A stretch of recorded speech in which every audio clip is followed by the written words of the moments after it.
Okay, muy bueno. Good morning, everyone. Good day, because these things are now global sometimes. So, this is the lighter side of things with Dr. O, or with me. So, today I've got some really cool stuff going on. We're just going to talk about some questions that have been posted online and on our groups. Most of our groups are composed of ex patients, some future patients, and some people that are just interested in knowing a little bit more about obesity, excess weight, weight loss surgery, etc., etc. And it's actually a really fun group, I have to say. It's incredible to see the before and after pictures are crazy. And then once in a while, we're going to have some crazy stuff and crazy questions going on that have made the headlines in our groups. But I'm not going to talk about those today. But yeah, there were some really cool, crazy questions about that. Obviously, that's why sometimes the close group is pretty fun. Anyways, let's go to our first slide. As we were saying, we've got some online questions, and let's answer some questions now. Most importantly, before we go on to the questions, I just wanted to say this is going to be on a regular basis. We're going to make it better. And the way we make it better is by you guys asking questions on what you want to talk about, what you want to learn. I've been doing this for 25 years. And back when I was 30 years old, 29 years old, in fact, there was excess weight, there was obesity. It was starting to become an issue in certain countries. But now it's a pandemic. And now we've learned that it's not excess weight. In fact, you can be normal weight and still have the diseases that cause the problems, like the cardiac problems, the diabetes, and all that stuff. So, having said that, we really do want to give you the latest and the greatest information because we've learned over a quarter century a lot about it, and there's new developing information which I'm going to tell you about today. So, anyways, let's jump into the questions. And the first question we had is what is it currently like traveling from Canada to Mexico, and what are border restrictions like? So, most importantly, what's happening around the world, as you guys know, it's a very fluid situation, and what is happening is that constantly there have been changes and adjustments into what we've seen. Um, as you know, the holidays are going to create a peak of infections. Now, the holidays were a week away. So, this is about the time we're going to start seeing more infections. Now, if the incubation period is between 7 and 14 days with COVID 19, what you're going to see is then from day 7 to day 14th of January, the infections start, number of infected people start to rise. There's going to be higher reports of infected people. Now, it's going to take those infected people 7 to 10 days to become uh, either severely symptomatic, critical, or resolve their issues, which means by the third and fourth week of January is where we're going to see that new huge wave coming on. Having said that, we've already seen what hospitals are doing. We're not seeing what happened on the first wave. Hospitals have had almost three-quarters of a year to get prepared. And ultimately, the best thing we can do is get prepared ourselves. Um, and that's why we're going to talk about metabolic wellness. And we're going to try to do it in 5 to 10 minutes. But to answer the question, the border restrictions are only permitting essential travel. Medical travel is essential travel. And in fact, weight loss surgery, bariatric surgery is essential surgery. It's not being canceled this time. So let's hop on to the next question, which is my flights have all been canceled. Should I reschedule my surgery date and just wait until the vaccine is more readily available? So, something to say about the vaccine. There's several vaccines now out, and they have an effectiveness, which means that you won't get the disease, or if you get the disease, it might be milder. But having said that, as you listen to that news, you're also listening to the other news that we're seeing new variants of the virus. So, what is going to happen? We really don't know. We're thankful that we're seeing a little bit of light at the end of the tunnel, that we do have a vaccine, but it's going to take the general population at least 3 months to a year to be able to get vaccinated. So, this is not over yet. And it's very dynamic and it's very constant. The one most important statistic I can tell you is that if you have metabolic disease, uh, you have a higher risk of contracting the disease and contracting the severe form of the disease. So I wouldn't cancel. If you already have a date, you have to understand that the dates are really booked up. Everybody wants to get weight loss surgery because of the recent news that says that weight loss surgery can prevent the severe form of the disease. So let's go on to the next question. And one of the things that I was asked is like, how can you, what is your level of expertise in this situation? Like I said, we've been doing this for 25 years. Most of our patients come from the US and Canada. So basically, we pioneered this health tourism phenomenon. Most of our patients are around 40 years of age, but we do have extremes of age where our youngest patient now is 9 years old, our oldest is 82. And most of my patients, four-fifths of our patients are actually female. And one of the important things is that we consider ourselves an ambulatory center. And one of the most important things that we've seen is that um, from experience standpoint, even though at this point we've done over 24,000 surgeries, um, what we've seen is that it's all about quality and safety. And even though we are in Mexico, we've got four, now five accreditations, the ISO accreditation of quality and safety, which basically we do it out of respect for the traveling patient. We know you're coming from Canada, from the US, other parts of the world, and you've had a hard time explaining maybe to family members, loved ones that you're going to Mexico because it is a better option. We know it's a better option. Our numbers are extremely, I would say, better than anything published in the literature, and these have been verified obviously by the third party accreditations over here.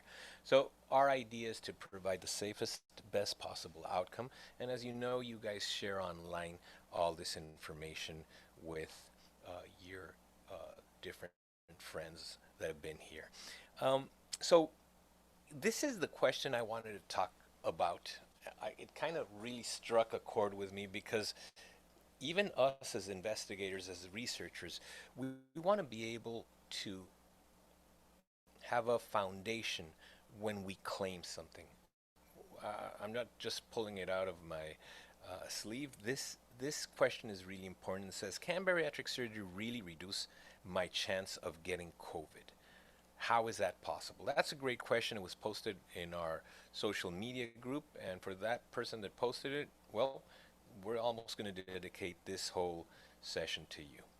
So, one of the most important things is that recently the American Society for Metabolic and Bariatric Surgery, called the ASMBS in the United States, this is the Americanos, the gringos, this is the Society of Experts that released statements on certain things. In this case, it was about bariatric surgery and during COVID times. And they considered it to be medically necessary for people with life-threatening or life-limiting disease of severe obesity. Now, this group says that COVID-19 has added a new threat to worry about. COVID-19 is the most recent of many diseases which underlying obesity worsens the prognosis. Now, after this, that was early in the past year, this statement, we've learned a lot more things about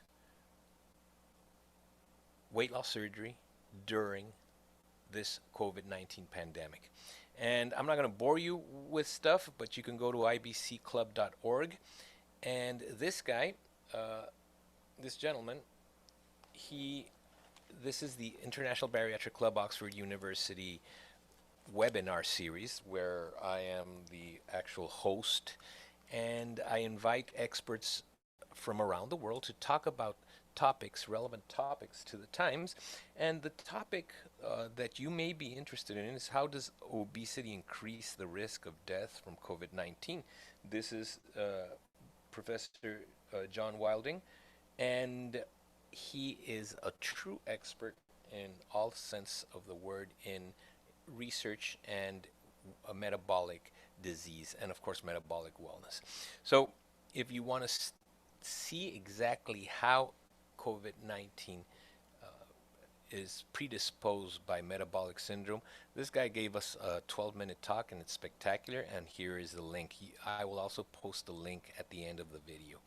But anyways, going with uh, these questions, I actually had somebody ask me, well, is bariatric surgery even better than a vaccine? Well, let's break it down for you, and we're going to take around 10 minutes to break this down, and then we can go into questions and answers. You can post them online, and what I want to do is have this conversation with all of you, because you can share. Go ahead and share this. Tell others that we're going live. If you aren't available right now, or they aren't, well, you can watch these videos online afterwards. What do we know about the pandemic of COVID-19? So far, it's killed 2 million globally. So there's a much larger pandemic, and this has been evidenced because of the presence of COVID, and it's metabolic disease, metabolic syndrome. And in 2019 alone, it killed over 30 million people. Those are grave numbers. And this is when two pandemics collide. And it's extremely important to talk about COVID-19 is here to stay. It probably is not going to be eradicated. It's probably going to require more than one vaccine. We may find a medication that can eradicate it. But in the meantime, the only thing we can do is keep on doing prevention. And one of the most important things is that this is the small pandemic compared to the large pandemic. What I was talking about in this slide is that metabolic disease pandemic is much larger, much globally distributed as a pandemic than COVID-19 is. And we'll talk about those numbers in the next number of slides.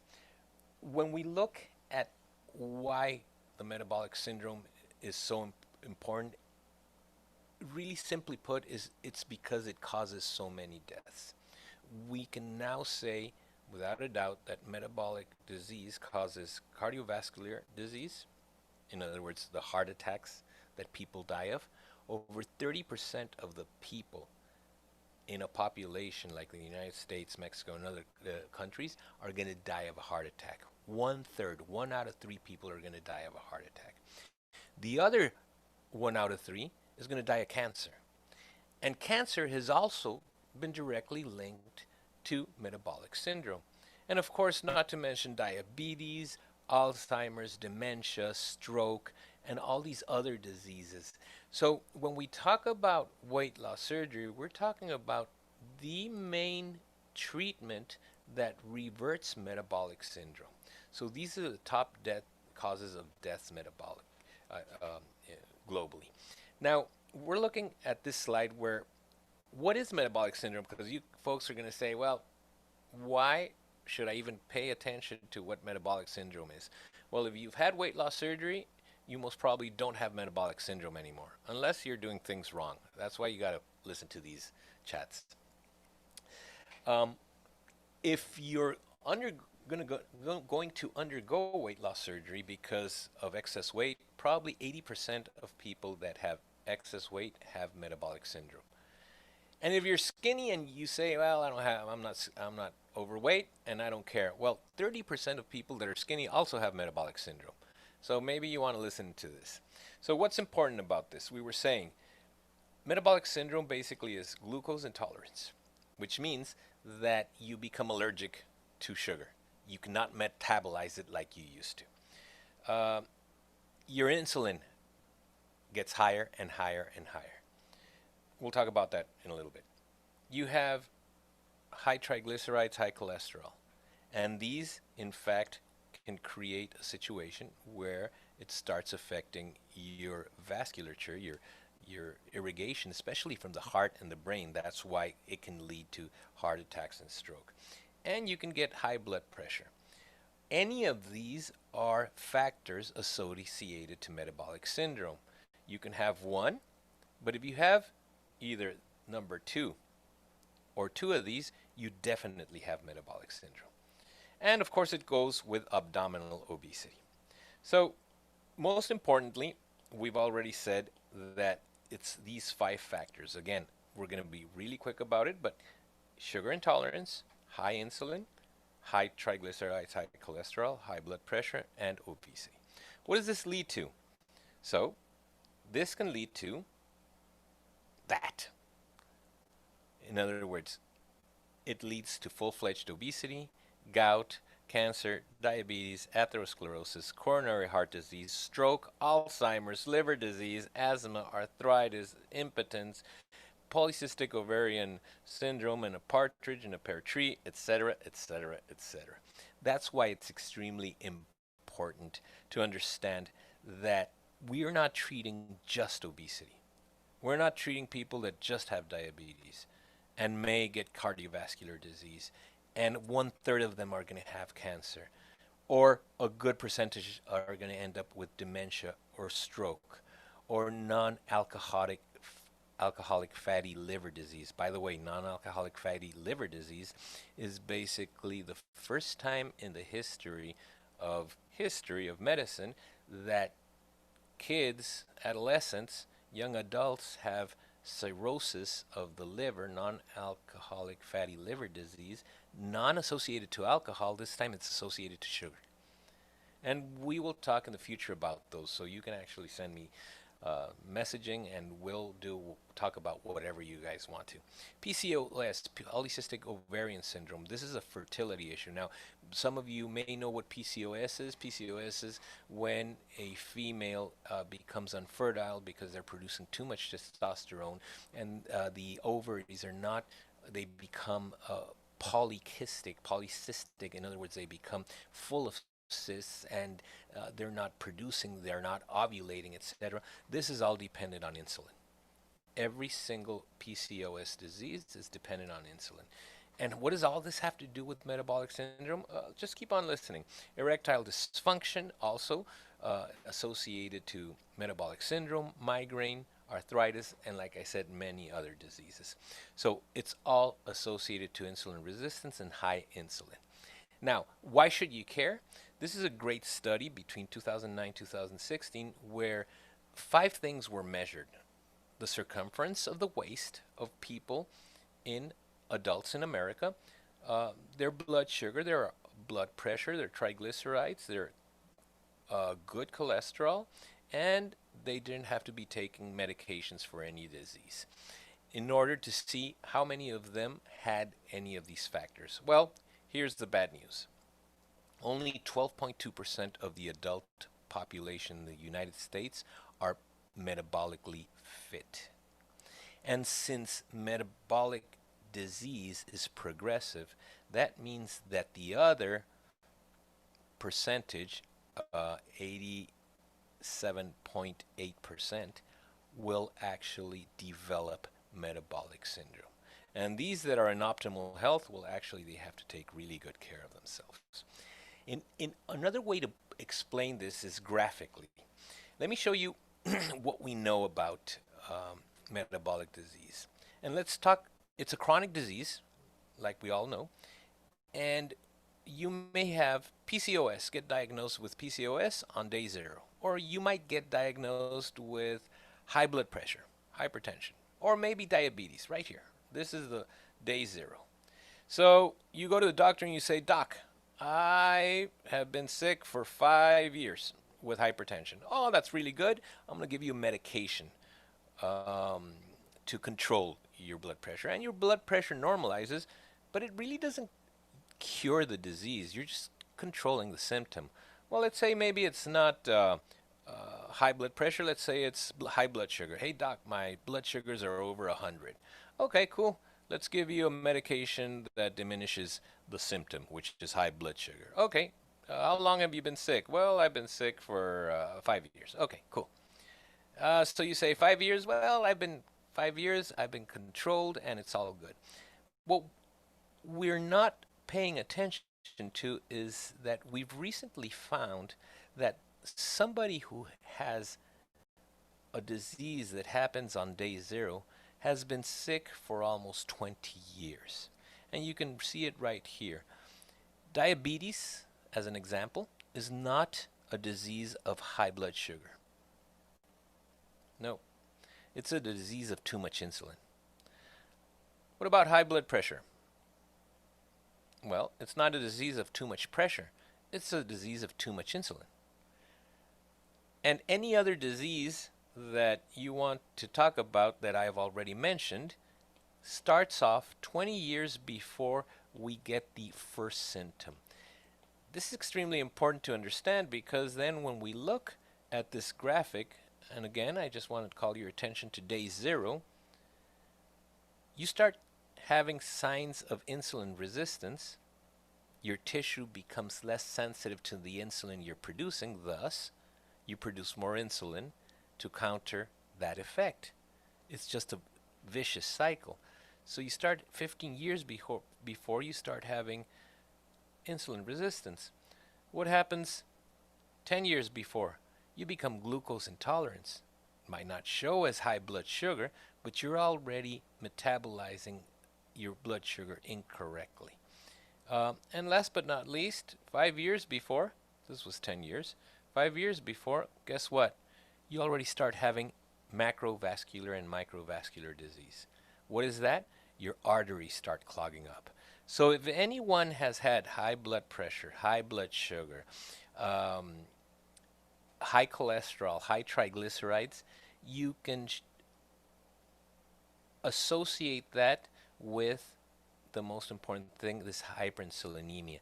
And it's the high insulin and the insulin resistance, these two, that create disease and that create these numerous diseases we've been talking about. And last but not least, when you get the diagnosis of diabetes or high blood pressure or dyslipidemia, which is high cholesterol, high triglycerides, you've already been sick for decades, a couple of decades. All right, so let's continue with our slides. Now, why is this important? Two things. Number one, most of you have seen online, and most of you hear from your doctor or from literature, from the media, that things are good and then they're bad. First of all, they said that using PABA in your sunscreen was great to prevent cancer. Now they said, oh, remove it because it causes cancer. So what is right? What is wrong? What is truthful? What is not? There's so much noise around, and this is a great example. In 1961, this guy, Ansel Keys, he was regarded as the god of research having to do with cardiac and eating. In other words, this guy was the gentleman that designed this or had the idea to produce this theory that it was heart diet. If you eat certain things, you will have a heart attack. Now, this guy is not loved by anyone because he probably has killed more people than anyone else indirectly, because this guy created the food pyramid that says you have to have 10 to 13 healthy servings of carbs. So with his research, which was actually flawed to say the least, then the resulted in this fear of fat. And over the years, we've feared fat, and we all think that fat can kill you. But suddenly, 2014, we started studying, and still there hasn't been a single study to prove that eating fat alone can clog up your arteries. But this guy directly frowned upon us eating cholesterol, right? So don't eat eggs, right? Don't eat bacon. Well, now I can tell you without a doubt that you can eat up to 58 to 72 eggs in one sitting without a problem. So now it's the era of fat is good. So fat is back, baby. And not all fats are created equal. Fats that are manufactured by man are not good for you. And we can talk about that in other episodes, but I just want to direct you to fats that are natural, fats that come in nuts, fats that come in um, dairies are extremely, extremely appreciated by your body. This guy, Andres Enfalt, and this is another good friend of mine, Robert Sywis, a surgeon from back east, a spectacular bariatric surgeon, and this good-looking guy is your surgeon, right? This guy leads the best website called Diet Doctor. For those of you that want to learn more about um, all this metabolic syndrome and how it, what happens to your body, etc., but not only just how it comes to be, but how to prevent it, how to treat it, go to dietdoctor.com. This guy's great. They're all about science. They're all about experts talking about the latest research, and a lot of the stuff that is promoted there is basically direct research from experts at a global level that counteract what has been said for so many years without any foundation. This is another cool guy, Dave Feldman. This guy is an engineer, not associated to medicine, but probably one of the guys that knows most about cholesterol. How how does he know? Well, he took it upon himself to poke himself every day and take pictures of the food he eats every day. He's never missed a meal where he didn't take a picture of it in the past several years, I think 3 or more years. He's poked himself several hundreds times, and he knows about more about cholesterol than science itself. It's incredible how he has advanced the science of cholesterol. And a lot of the stuff they tell you about cholesterol is wrong. It's all about selling stuff. Well, and how do you fix all these problems? Let food be thy medicine. This was said thousands of years ago by Hippocrates. Uh, and this Greek philosopher and well, he was so right to say that your medicine is food and your food is medicine. And we've proven it without a doubt that all these diseases are associated to food.